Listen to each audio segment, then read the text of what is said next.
Masaru. Arcs Publishing, 2021. Narrated by the author, Michael Thomas Sabanko. Introduction. Christianity came to the islands of Japan when Spanish missionary St. Francis Xavier arrived with a small group of Jesuits in 1549. At that time, the country was in the throes of the Warring States era, a century-long period of civil conflict in which feudal lords called daimyo vied for centralized control over the islands. Further complicating matters was the rise of the Sohei, a sect of Buddhist monk warriors who opposed the feudal system altogether. In the midst of this social and political maelstrom, the formerly centralized power of the emperor was diluted. Such was the state of affairs when Francis and his companions landed on the shores of Kagoshima in the southernmost island of Kyushu. Life during this period was especially difficult for the peasants, who endured poverty and much suffering. It may have been in part for this reason that they were so receptive to the gospel message of hope, peace, and salvation. Evangelization in the beginning, however, was not without difficulty, mainly owing to language and cultural barriers. For example, the word Dainichi, initially used to refer to the one true God, also happened to be the name of a Buddhist deity. Such obstacles would eventually be overcome, and the conversion of many commoners followed. Even several feudal lords, particularly in the southern regions, became practitioners of the new religion that came to be known as Kiristo-kyo. Over the next roughly 50 years, the number of Christians grew to over 300,000.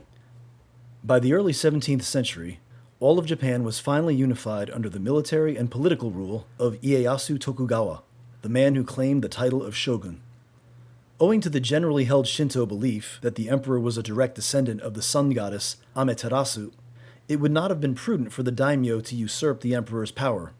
Instead, the emperor would retain his nominal role as head of state, while Tokugawa wielded all practical power and authority. Christianity, which had been tolerated up to that point, came under increasingly hostile treatment with each successor of the Tokugawa clan. They viewed the religion and foreign influences in general as a threat to national sovereignty.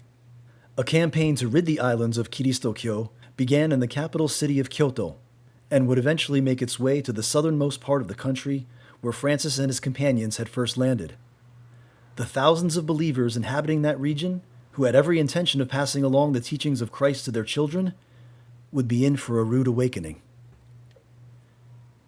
Chapter 1. Crossing Waters. Unless a grain of wheat falls to the ground and dies, it remains just a grain of wheat. But if it dies, it produces much fruit. John 12:24. Be like wheat, whereas the taller you grow, the lower you bow your head to the ground. Japanese proverb. The warm drops upon his head brought Shiro back to the moment of his baptism. He and his mother had received the rite of Christian initiation on the very same day in the small church near the headwaters of the Kuma River. It was 6 months after her 33rd birthday and 5 months after his 16th. Ritual had been nothing new to Shiro. In the first month of that same year, he had gone through the genpuku, the rite of passage in which a samurai received his helmet, armor, and sword. The meticulously crafted and deadly katana, along with its shorter companion, the wakizashi, was more than a weapon.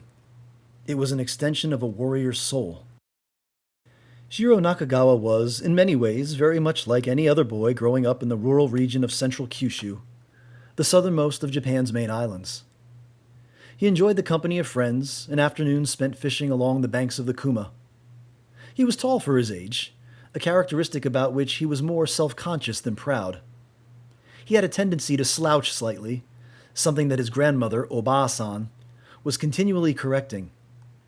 She would poke him with one bony finger in the back, just hard enough to cause a little discomfort, and chide him, saying, "Shisei! Shisei! Posture! Posture!" He believed himself too skinny, and attempted in vain to gain weight by eating onigiri rice balls as quickly as Oba-san and his mother could make them.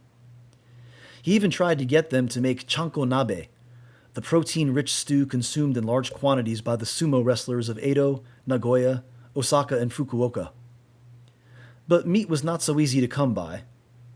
Neither the rice balls nor his daily ritual of physical training did much to add girth to his slender frame, a trait he had inherited from his mother.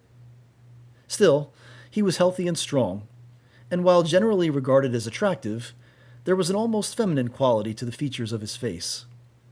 In this regard also, he had the look of his mother about him.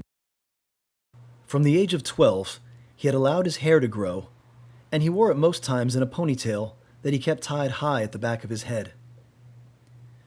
Shiro was, in many ways, like the other boys in his village of Watari, but not in all ways. He liked to spend considerable time, perhaps inordinate time, by himself. Many mornings he would wander off to one of the hillsides simply to walk and be alone with his thoughts, or find an isolated meadow where he would lie and stare up at the clouds. Though his family harbored some degree of concern about him, Shiro always made sure to be home before dark and in time for bangohan, the evening meal. His father, Hiromu Nakagawa, was of the warrior class and served under Lord Yanazume, master of Hitoyoshi Castle and its surrounding lands. Yanazume had become one of the many converts to the new religion that arrived with the men from Spain and Portugal on the big ships with their billowing sails. They arrived with the man called Francis in the year called 1549 by the Christians, the 23rd year in the reign of the Emperor Tomohito, some 70 years before Shiro was born. Upon his own conversion, Yanazume had encouraged all his subjects to become followers of the Way, and they did so by the thousands. He had even enjoined all warriors wishing to remain in his service to be baptized. Should they choose not to, they would be fairly compensated before being released. At 35 years of age, Hiromu had no desire to become Ronin, a samurai wandering in search of a master, and so he chose, along with 2/3 of the nearly 700 samurai serving under Yanazume, to become a practitioner of the Way. He wished at the time that his decision had been driven by some noble ideal, but the truth was he was prompted by the practical need to provide for his family, and he would soon have another small mouth to feed. Perhaps that reason was noble enough. But practicality did not come without a price. In the beginning, Hiromu's wife was not pleased with his decision to accept the foreign religion brought to their shores by gaijin, the outside ones. Hiromu had half-jokingly pointed out that since her name, Michiko, literally meant child of the way, perhaps this was some sort of sign. But she was not so easily convinced. Far less pleased was Oba-san, who had lived with Shiro and his parents until her passing. Oba-san was a devout Buddhist, and very much set in her ways. Every day, Shiro would hear her reciting chants outside in the garden, or before the small Butsudan shrine in their home, or observe her meditating before a smoldering stick of incense. One evening, during bangohan, when Shiro was about 11, Oba-san let her feelings be known. She addressed her son-in-law. "Hiromu, I cannot understand for the life of me why anyone would profess this foreign faith. I've been looking into it, and some of the things these Christians believe are simply outlandish." Oba-san had a robustness of character that belied her small stature and slight frame. Though in her 6th decade, she still had a thick head of long raven hair and only streaks of silver along the temples. Her face had few wrinkles, most visibly crow's feet at the corners of the eyes, and was dotted with several small dark moles, the most noticeable just between her right upper lip and cheek. One vertical crease down the middle of her forehead became pronounced when she was cross, as she was at this particular moment. Hiromu gave a half-suppressed laugh in his deep, booming voice. It was a voice that Shiro both admired and feared. Very few were the times in Shiro's childhood that his father needed to raise a hand to him. His imposing stature and the power of his voice were sufficient to remind Shiro of expected parameters and potential consequences. Hiromu had taught his son many things, including the art of sword and how to ride a horse. He was a good teacher and a loving father, though there were times when Shiro did stretch the limits of his patience. "Yes, Oba-san," replied Hiromu. "I cannot wholly disagree with that charge. But in fairness, Bukkyo also came here from foreign shores. Obasan was indignant. Well, that's different. Those who brought it here were at least of a kindred race. Besides, the deities of Bukkyo pair up logically with the nature kami of our native Shinto. The Christians worship the image of a dead man. It is not the image they worship, it is the man. And though he died, he now lives. We believe that man to be the one true God incarnate. And why would this God desire to become a man? In Shinto, there is the belief that the spiritual manifests itself in the natural world. Kiristo-kyo professes something even greater, that the one true God, the creator of time and space, and all that inhabit them, humbled himself to become one of his own creation. To what end? To be killed by his own creatures? He allowed himself to be sacrificed for the atonement of sins, yes. Beyond that, he conquered death by rising again from the grave. Obasan shook her head. None of this makes sense to me. And what of the belief about eating this man's flesh and blood? I've never heard anything so preposterous. Hiromu scraped the remnants of rice from his bowl into his mouth with his long wooden hashi. Obasan, I may not yet be sufficiently learned to make all these things clear. You should come with us one Sunday to Misa and speak to Oliveira-san. He is far better than I at explaining these things. Obasan recoiled at the sound of the name. I have no use for your priests. The bonds at the temple warned me to stay away from them. Though he would not openly say as much, Shiro enjoyed these occasional clashes between his father and Obasan. Aside from the amusement of seeing Obasan get rather riled, they gave Shiro much to ponder as he lay at night upon his futon before sleep would overtake him. Shiro very much loved his Obasan in spite of her many quirks and eccentricities, and perhaps even more because of them. From the time he was a small child, she called him by the pet name of Masaru. His real name, Shiro, meant simply fourth son, and was given because he was the fourth male child of his generation. He had 3 older male cousins, the sons of his father's elder brother. The first syllable of his first name, Shi, meant 4, but also happened to be a homophone for death. Though the written characters were distinct from one another, still the spoken pronunciation was the same. Obasan, being superstitious, didn't care for names containing that sound.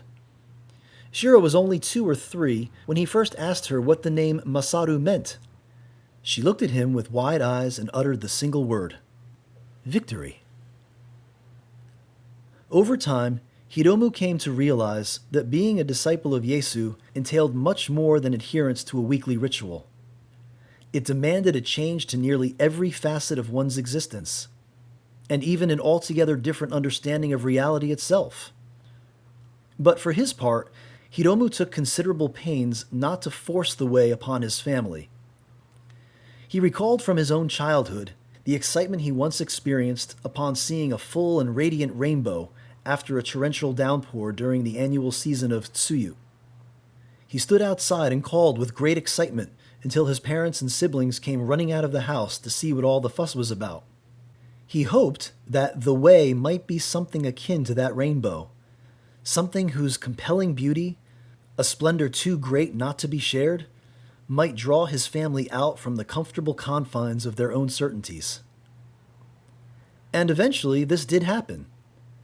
To Hiromu's joy, and much to Obasan's chagrin, Michiko and Shiro together had agreed to be baptized. For Michiko, the decision was at least partly born of a desire to please her husband and to maintain harmony in the home. For Shiro, there was something in the teachings of the way that stimulated his intellect. This was also true of the teachings of Bukkyo, with which Shiro had become quite familiar. The Four Noble Truths, for example, offered insight into the nature of suffering that was difficult to dispute. But there always seemed something lacking, something about Bukkyo that did not ultimately satisfy. Perhaps it was the perpetual looking inward and a preoccupation with self in the quest for Neihan. Kiristo-kyo also held as a principal aim the attainment of a particular state, namely a state of grace. But this state was inextricably and beautifully bound to an intimate relationship with an actual person. Where Bukkyo concerned itself with the questions of what and how, everything in Kiristo-kyo flowed from the understanding and friendship of a who. Shiro had spent the previous year studying medicine on the island of Amakusa to the west. When he first approached his parents about this vocation, his father was dubious. Hiromu put the question rhetorically to his son, "How can someone be both a warrior and a healer?" But Shiro replied, "Was not Yesu both?" With that answer, Hiromu had little choice but to bestow his blessings. Some days before their baptism, Shiro and Michiko were in the house as she made the usual bangohan preparations. She was a tall and slender woman, with signs that she was with child only just beginning to show beneath the folds of her loosely fitting yukata robe. From the V-line of her yukata rose her long neck, like the stem of a chalice, the bowl of which was formed by the round smoothness of her jawline.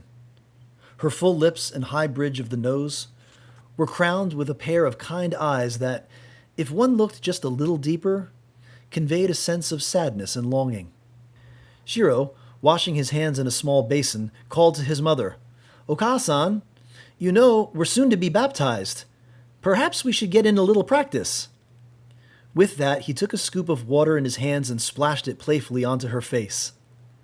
She stood frozen for a moment as the water dripped down her neck and into her yukata. "You rascal! I'll give you some practice!" Grabbing a wooden spoon from a bowl of utensils, she chased him out of the house, both of them laughing. Some neighbors looked up momentarily from their gardening and shook their heads.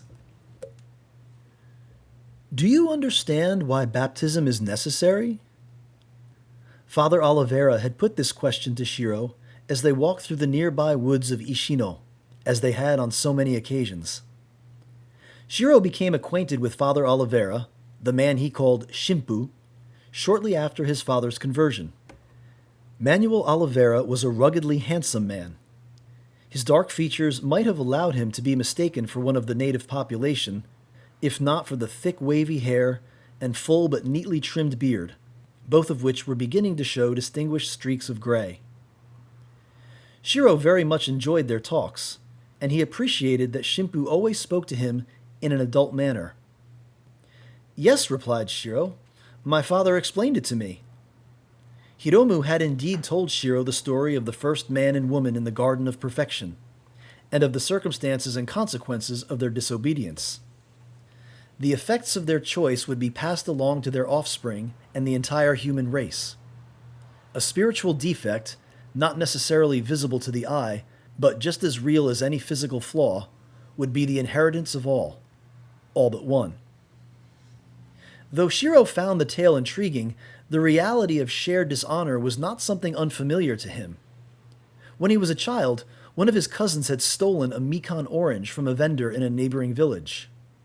Returning home and discovering the small item in the boy's possession, his parents, along with the grandparents, aunts, uncles, and all the cousins, including Shiro, made the 2-hour-long trek back to the merchant to return the item and beg forgiveness. Shiro understood well that even small transgressions could bring shame and dishonor not only upon oneself, but to one's entire tribe. "There is one thing I do not understand," said Shiro. "Oh? And what is that?"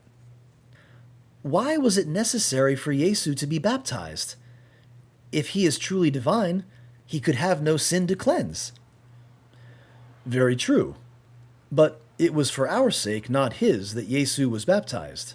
The baptisms performed by John were a sign of repentance. But when Yesu entered the river, the waters of baptism through all space and time were sanctified." Shiro pondered that for a moment. "You mean his ki entered into the water?" Ki was the word used to describe the energy or life force of a living being. From the time Shiro was a small boy, greater awareness and focus of ki was always at the heart of his training in the fighting arts. Father Oliveira smiled. "Something like that, yes."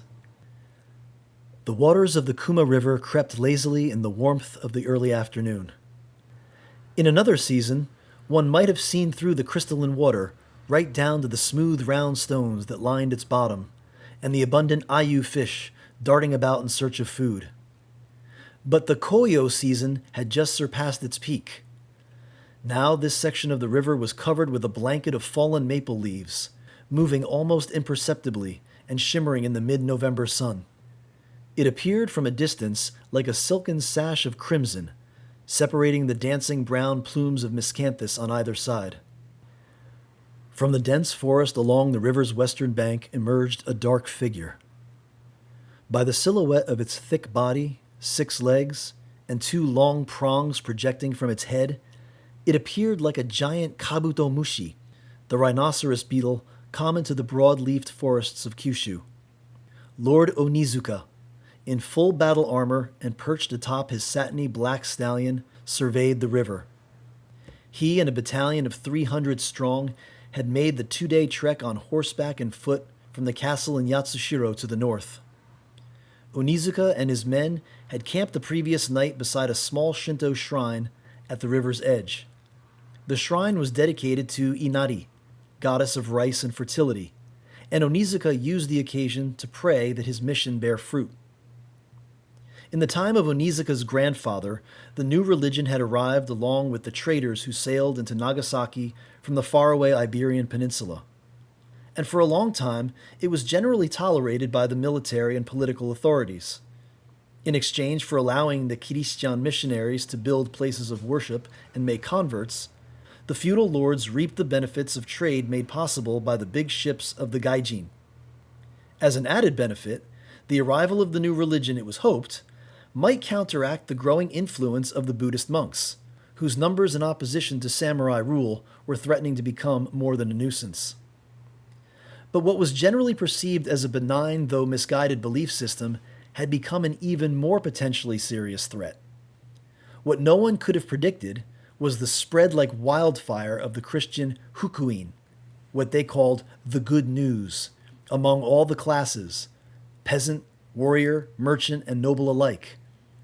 It began as something of a regional phenomenon in the port areas of the south, but before long it had made its way to nearby Shikoku and deep into the main island of Honshu. It was widely feared that the infusion of this foreign belief system, along with its allegiance to a foreign figurehead, might upend social and political stability. Some believed this may have been the aim of Spain's King Philip all along. One final straw was the growing agitation stemming from recent reports that some of the Portuguese traders were taking peasants and selling them as slaves in the Spanish territories of mainland Asia. The shogun had finally had enough. He ordered the closing of all Christian churches and missions, the expulsion of the priests, and a ban of all Christian practices and images. Onizuka was certainly the right man for the task at hand, and he'd been appointed by Lord Iemitsu Tokugawa himself, the man who assumed the title of shogun from his father and predecessor Hidetada. Though the elder Tokugawa had tried to discourage the growing Christian population by means of heavy taxation, it proved to be insufficient in stemming the tide of conversions. Now, the younger Tokugawa was determined to use more direct, and if necessary, brutal means. At 26 years of age, Onizuka had ample experience in the tactics of warfare, both on and off the open battlefield. He was full of ambition and fire coursing through his veins. He had little love for the Buddhists, and even less for the followers of Kiristo, for whom he harbored a particular disdain. He loathed the absurdity of the worship of a simple peasant man turned rebel and insurrectionist. That the image of this man nailed to a beam could be their symbol of hope and salvation defied all dignity and reason. He had never approved of the past permissiveness in allowing the foreigners to spread their pious poison. Now, he was all too happy to assist in the administration of the antidote. Raising his sword toward the opposite shore, Onizuka urged his horse forward through a shallow stretch of the river. The small village of Konose lay waiting idly on the other side. The entire battalion, those on horse followed by those on foot, charged after him into and across the water, churning the still blanket of red into a swirling gray mire of sludge.